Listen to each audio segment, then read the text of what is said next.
Bonjour tout le monde. Attendez, je mets mon micro et j'ai encore dit bonjour tout le monde. Voilà, c'est parti. Donc là, on est au deuxième jour de. C'est quel séminaire que je fais? Ah ouais, Never Work Again. Donc là, on est au deuxième jour de Never Work Again et donc je voulais juste. Là, je suis. Voilà, on va commencer là. Dans les pays où il y a le programme, par exemple, où vous le voyez à l'envers. Donc on va commencer le deuxième jour. J'ai juste un petit peu de temps. Je voulais faire un récapitulatif de ce qui s'était passé hier. Donc l'après-midi, j'ai peut-être pas trop pouvoir en parler parce que c'était un peu de stratégie de trading et de l'analyse du marché et tout ça. Donc c'était un petit peu compliqué d'expliquer ça comme ça. Mais ça a commencé hier matin par Makatram.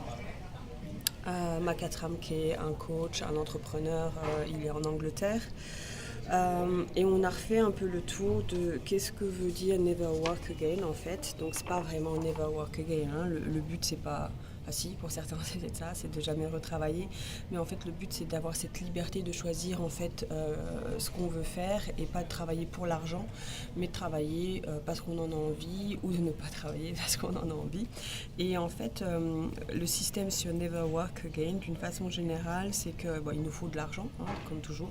Et en fait pour être content et que tout aille bien. Et en fait l'idée c'est d'avoir un revenu passif du coup pour pouvoir profiter de ces heures et voyager, comme disent beaucoup, parce que c'est vrai que la plupart des gens, s'ils ont le temps et l'argent, ils ont envie de voyager.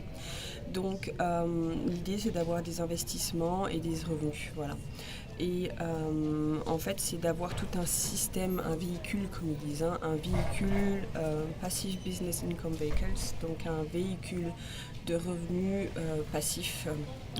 Et donc de pouvoir faire plusieurs business en fait, mais de pas forcément mettre son temps dans tous ces business-là, mais de les faire manager par quelqu'un d'autre finalement. Donc, comme ils disent, money is energy, donc l'argent c'est de l'énergie. On en revient toujours à cette énergie, mais il ne faut pas forcément que ce soit notre énergie ou pas notre énergie seule. C'est vrai qu'on a tous tendance à faire nos trucs seuls, donc on travaille pour notre revenu, on travaille seul souvent pour faire des choses, mais finalement si on se met à plusieurs ou si on compte sur les autres, on délègue et ainsi de suite, et bien du coup ça change la donne, mais on n'a pas toujours l'idée de fonctionner comme ça. Donc voilà, l'idée c'est de transformer sa vie et d'avoir comme une machine ATM, une machine cash quoi, à la maison. Quoi d'autre? Donc en fait, pour pouvoir faire des nouveaux business, il y a plusieurs façons de faire. Une façon de faire, c'est en effet de le construire de ses propres mains. Et donc ça prend du temps et de l'énergie, d'accord. Par exemple, moi, je construis mon business de mes propres mains, mon coaching, et c'est vrai que ça prend du temps et de l'énergie. À côté de ça, par contre, on peut aussi acheter. Et là par contre ça prend pas de temps, pas d'énergie, mais ça prend de l'argent. Donc si on en a pas, c'est un peu compliqué. Par contre si on en a, ça peut être une bonne idée. Et à partir de là en fait souvent en fait l'idée c'est on fait son propre business parce qu'au départ on n'a peut-être pas forcément beaucoup d'argent. Et on récupère du cash flow et après on achète des autres business ou des licences ou des choses comme ça et une partie des revenus sert à racheter et après et voilà, c'est super sympa parce qu'on a plusieurs business avec plusieurs types de revenus. Ok, quoi d'autre encore? Alors hier on a refait à nouveau aussi pas mal de blablabla. On a fait pas mal de reconditionnement parce qu'on est tous programmés par nos enfants, par notre enfance, par nos expériences, par notre culture, notre milieu social. Et donc hier on a revu ça pas mal, on a reprogrammé à nouveau nos cerveaux. Donc j'avais déjà fait une vidéo là-dessus, mais en gros on a tous un blueprint, donc ça c'est nos programmations, blueprint de l'argent, c'est ce que j'avais fait il y a un an je crois, une vidéo là-dessus d'une demi-heure où en fait nos pensées conditionnent nos émotions, ou alors on a des pensées, on a des émotions et du coup avec ça on a des actions et on a des résultats. Donc en fait notre vie d'aujourd'hui est complètement le résultat de notre monde intérieur, et donc si on veut changer nos résultats, vous voyez tout de suite c'est beaucoup plus acquis pour moi que ce que j'ai vu hier, parce que ça c'est vraiment pas nouveau pour moi. Si vous avez envie de changer vos résultats, il Il faut changer votre monde intérieur, d'où le développement personnel dans n'importe quel business que vous faites, c'est super important.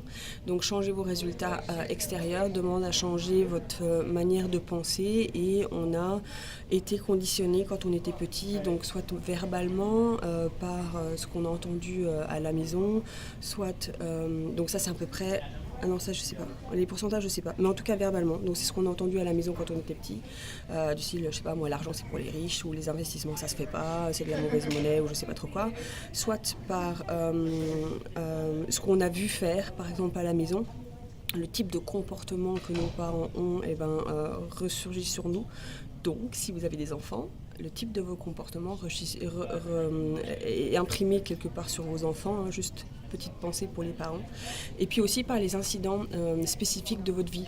Par exemple, si vous avez investi à 20 ans ou si vous avez fait une société à 20 ans et que ça n'a pas mal marché, peut-être à 40 ans, vous avez peut-être un peu plus de mal de réinvestir, c'est un frein. Donc on est tous modelés comme ça et donc on a fait pas mal d'exercices pour essayer de casser ça à nouveau. Donc ça, je peux pas vraiment vous le mettre sur la vidéo. Maintenant, c'est sûr que maintenant, moi c'est des méthodes que j'ai en coaching, donc je peux vous les remettre en coaching. Après, il y a aussi le triangle du succès. Donc le triangle du succès, c'est avoir les bonnes connaissances, avoir le bon véhicule et puis avoir le bon moi, entre guillemets. Et là, on en retourne à ce bon moi, donc c'est à ce monde intérieur qui correspond. Et puis peut-être justement à savoir vraiment qui on est, parce que ça sert peut-être à rien. J'ai mon bras qui fatigue. Ça sert peut-être à rien de se mettre dans un type de business qui ne nous correspond pas. Ça sert peut-être à rien de commencer quelque chose pour lequel on n'est pas fait. Donc il faut vraiment apprendre à se connaître pour réussir. Il faut avoir du plaisir aussi. Donc ça sert à rien de se forcer à faire quelque chose qui ne nous correspond pas. D'accord ? Donc ça c'était hier matin tout ça. Encore une chose, alors ça c'était hier après-midi. Et hier après-midi c'est Sandy Yadidja qui est intervenu. Donc c'est un spécialiste CNN, spécialiste dans le monde entier en ce qui concerne les investissements, la bourse et ainsi de suite.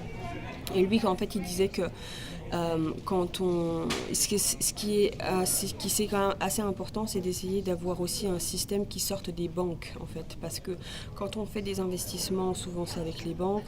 Quand on a des propriétés, des immeubles ou des appartements, tout ça, souvent on les finance avec les banques.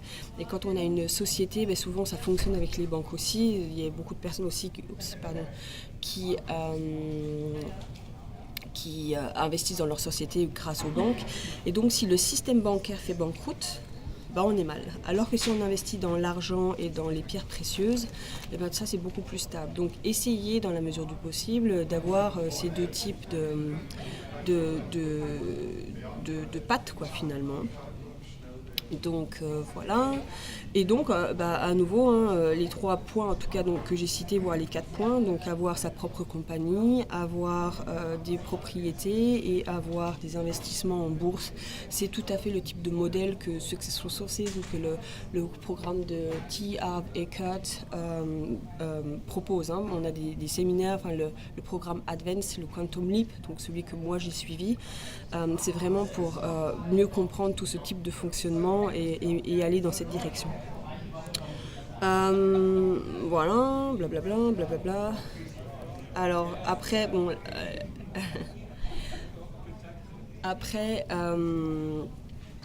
une chose qui finalement n'a rien à voir, qui est plutôt dans la structure du séminaire, c'est juste. Et ça, je pense que ça sert à notre vie, ou ça sert à toutes les personnes qui regardent et qui vont être confrontées à des opportunités ou à des vendeurs quelque part. C'est, en gros, il y a je ne sais pas si c'est sur cette page-là, mais en gros, il y a les champions et il y a les victimes. Les victimes sont toujours en train de dire « ouais, je sais pas, je peux pas, je peux pas ». Il y a toujours plein d'excuses. Et il y a les champions qui décident. Les champions sont les gens qui prennent complètement la responsabilité lors de leurs décisions, et les victimes sont ceux qui sont toujours en train de trouver des excuses pour ne pas faire. Et en fait, on est tous victimes à un moment donné et champions à un moment donné, mais il y en a qui sont juste plus souvent champions ou qui se formatent à nouveau, qui changent leur mode de fonctionnement pour être de plus en plus champions. Donc c'est quand vous avez une opportunité, au lieu de vous lamenter parce que vous ne pouvez pas la prendre, c'est vraiment regarder si vous avez envie de la prendre, si vous voulez sortir de votre zone de confort et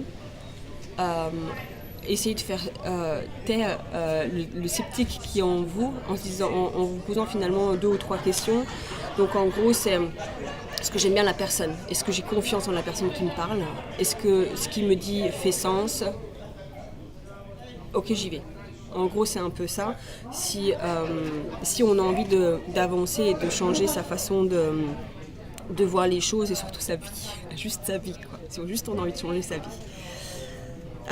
Voilà, alors hier après-midi, c'est un peu compliqué, je ne peux pas vous expliquer grand-chose, mais bon, tout ce qui se voit d'une façon générale, donc Sandy, il va dans le monde entier, donc il a juste remarqué que les gens de l'Asie ou du Moyen-Orient sont plus hungry, donc ils sont plus affamés, on va dire.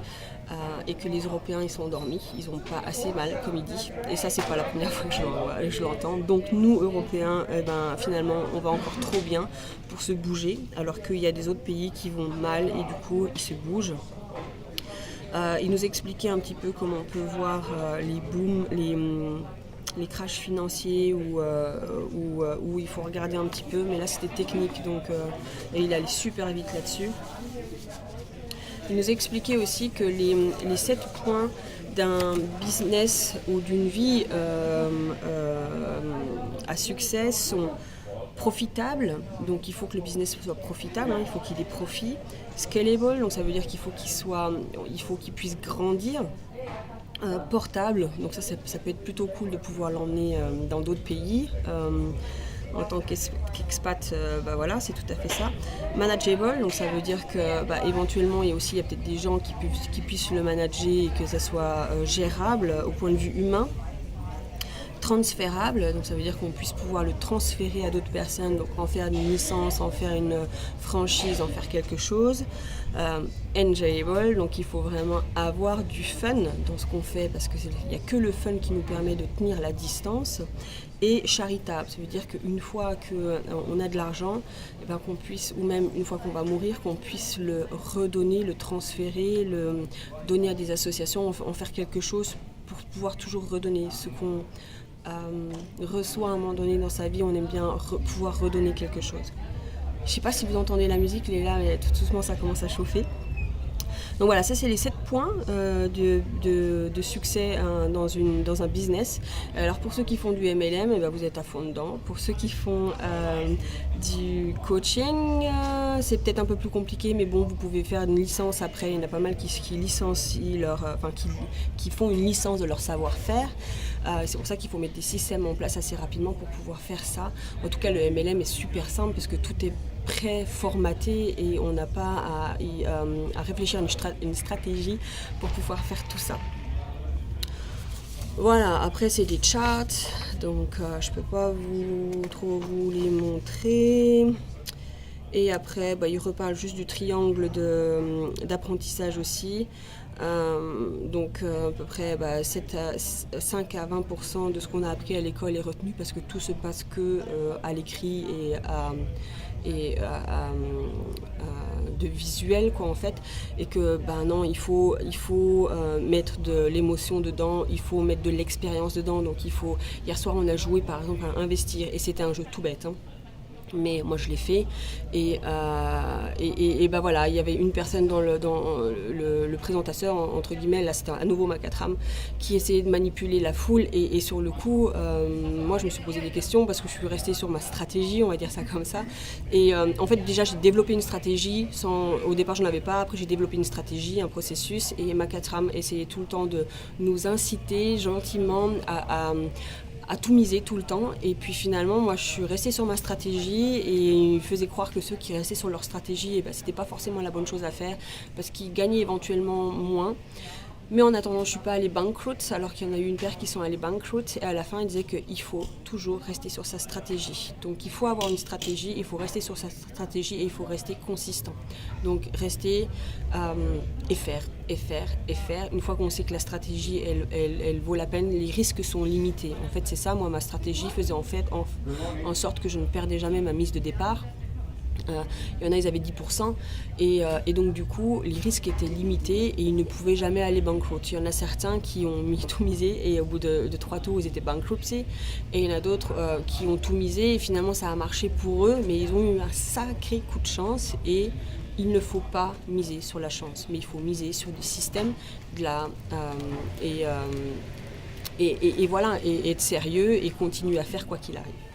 C'était un peu le message de hier, on va voir ce que ça donne aujourd'hui. J'espère que je pourrai faire une vidéo encore, parce que c'est vrai que quand on les fait direct, c'est beaucoup plus frais dans la tête. Et voilà. Voilà, je vous laisse. Ciao!